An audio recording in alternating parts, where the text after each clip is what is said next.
Hi guys, I'm Dr. Tara Tobias. I want to welcome you all back to this channel. In today's home exercise tutorial, we are going to go over fatigue. So fatigue is a pretty common symptom with a variety of diagnoses, so I thought it would be a good topic. I'm going to try and make it a video that'll apply to a lot of you because this community is starting to grow a little bit and we're getting a wide range of people watching these videos with a variety of neurologic conditions. But across the board, if you are someone that has a neurologic diagnosis, or you've had a stroke, or you've had a brain injury, it does seem to be a pretty common problem, and it does interfere with you getting the most out of your rehab. So it is something that I usually address with my patients that I see in person. So I thought maybe I would just go over some tips that might help you to manage your fatigue, or a better way to put it is to control your energy levels, and hopefully that'll help you to get the most out of your rehab, which is my ultimate goal with all of these videos. But before we dive into that, if you're new to this channel and you haven't yet subscribed, go ahead and hit that subscribe button, turn on that notification bell so that you'll get notified every time I upload new videos. And now let's go ahead and dive in. So fatigue. Fatigue is just a feeling of overall weariness, exhaustion, or an aversion to putting in effort. And there's a variety of things that can cause this. Physical exertion, mental exertion, and then there's also an area I'm going to touch on just a little bit, although I'm not a psychiatrist or a psychologist or a licensed counselor, but there is also psychological fatigue, and I do want to touch on that just a little bit because I do think it's an important area to cover. But first, what is physical fatigue? So physical fatigue is where you see a decline in someone's performance as they perform more and more repetitions of a physical activity. Mental fatigue is seeing a decline in thinking performance as someone performs more and more things that require mental challenges or thinking challenges. And if you have MS, this is usually due to just decreased conduction in your nervous system. So you don't have the myelin around the nerves, so the nerves don't conduct as well. So that just causes you to get fatigued a little bit more quickly and feel exhausted a little bit more prematurely than maybe prior to you having MS, or things might cause you to get tired more than someone who doesn't have MS. Parkinson's disease, same thing. Movement is just harder, so it requires more energy, so you might experience fatigue with fewer repetitions.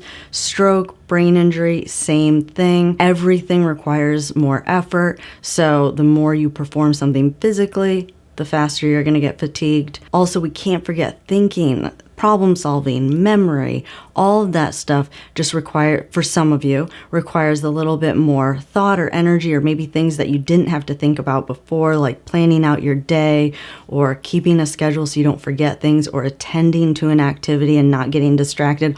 All of that can just exhaust you mentally, as well as in social situations. You might just have to work a little bit harder to stay engaged in a conversation, to follow a conversation. So all of those are cognitive activities, and I'm going to get to that a little bit further when I talk about some of the tips that I have to help you manage your fatigue. But don't forget, all of that probably requires a little bit more thinking now. So we can't forget that social activities, although they're fun, still might cause fatigue that you might not have experienced anymore, again, because of everything I just said, just requires a little bit more energy. And then quickly, psychological fatigue. So psychological fatigue is just lack of motivation, losing interest in activities, losing motivation. Anything like that would kind of fall under that category of psychological fatigue. And the only reason that I bring this up is because there's an overlap between psychological fatigue and depression. And actually, there is a consensus in a lot of the standardized tests that fatigue is one criteria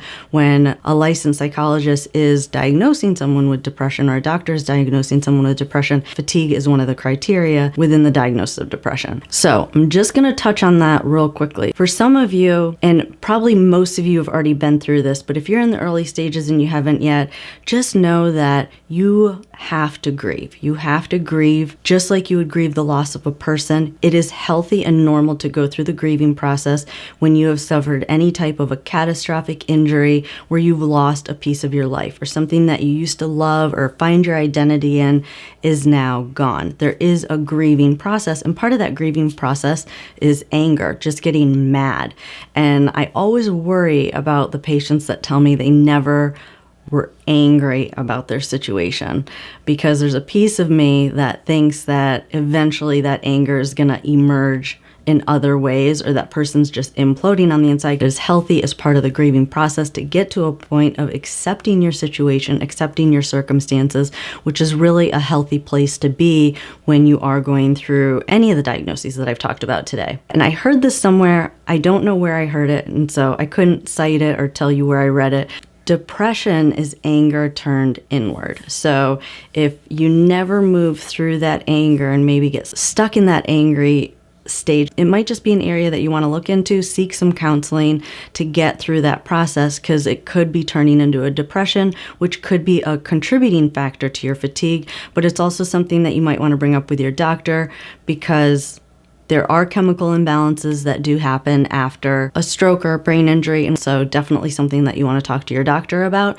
But back to the physical and the mental fatigue. These are things that are very real, and they can really impact your quality of life and just the joy that you're getting out of life, as well as your rehab. So what do you do if you're getting fatigued prematurely?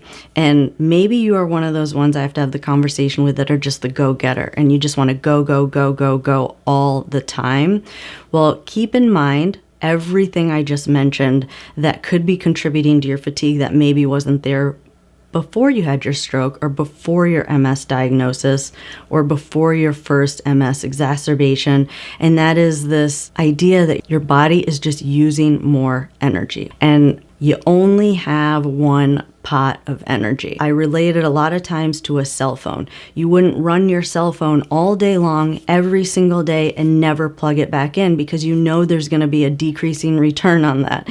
The longer you run it, the lower the battery gets. Maybe not so much with the phones today, but I remember back in the day, like, you always wanted to plug your phone back in, because if you had multiple apps open at the same time, everything just ran slower. Batteries are getting a little bit better, but same idea. If you just go, go, go all the time, eventually you're not going to be able to run as many apps at the same time if you're not plugging back in. So a nap is a really good idea during the day, especially in the early days of your rehab. Make it okay for you to take a little power nap in the middle of the day.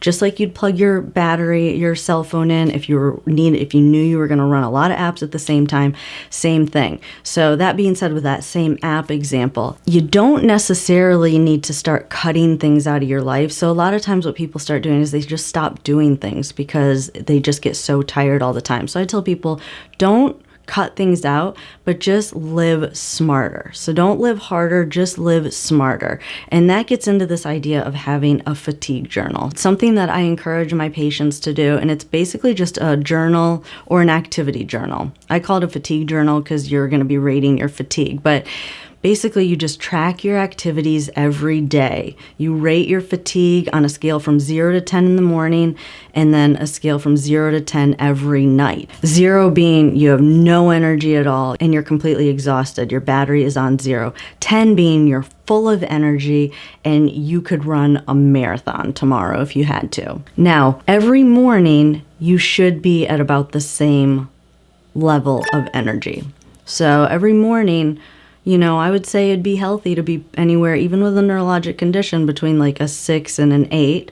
And then at the end of the day, maybe you get a little bit below that, but then a good night's sleep and you should be back up to that same level that you were at the previous morning. So I tell everyone, like, a good quality night's sleep, you should be like plugging that phone back in and you should be recharged by the next morning. If that's not happening, that gets into the second component of this fatigue journal. You're going to write everything down every day that you do. So every activity, regardless of how small, talking on the phone to a family member, how long did you talk on the phone to that family member? Going to the grocery store, going out to eat with a friend, visiting with your kids, anything like that. You just want to track that and don't leave anything out, any activity you did that day.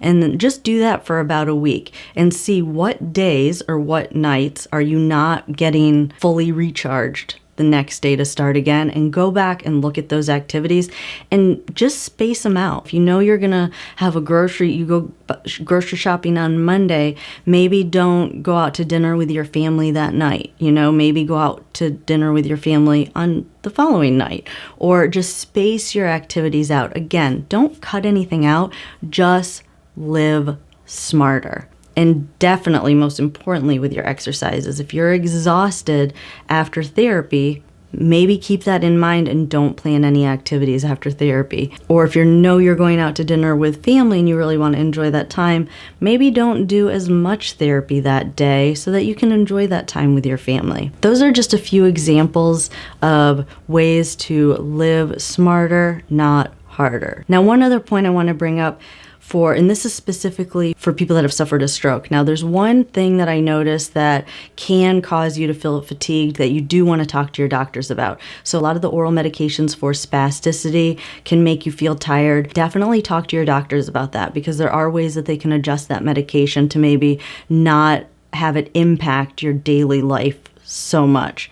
And then also blood pressure medication. So many of you, the stroke was kind of like a red flag that went up that you had high blood pressure. So maybe you weren't on blood pressure medication before your stroke and now you are. Some blood pressure medications will make you feel tired. Not saying the doctor can do anything about that, but it is worth mentioning to your doctor when you go in there, because maybe there is a different medication that they can try with you. Same with beta blockers or anything that controls your heart rate. Some of those medications as well can make you feel tired. So those are all situations that you would really want to talk to your doctor about, because again, you want to get the most out of your life, you want to get the most out of your therapy, and to do that really requires a team effort and really talking to your entire medical team to get those types of issues resolved, if at all there is a resolution within that area of medications. And then again, I don't want to gloss over it too much, I do want to bring it up again. Seeing a licensed counselor can truly help you cope with your situation and get you to a place where you're going to get more out of your therapy and more out of your life if you do think that you might be dealing with some of that psychological fatigue. That's it for this video. I hope it was helpful. If you have any questions or comments about this, I don't think it's the first video I'm going to do on fatigue. There's a lot of you guys that have MS that are starting to join this community, and it's really a big topic of conversation with MS. So definitely leave your comments below if you have any questions about this or about anything in general. Just leave them below. I'm kind of planning out the next couple of months, and I'd love to be able to include some of your questions into those videos. Again, if you haven't subscribed, go ahead and hit that subscribe button, turn on that notification bell, give this video a thumbs up if you liked this topic of fatigue. I enjoyed spending time with you all today, and I look forward to seeing you all in the next video. You have a good day.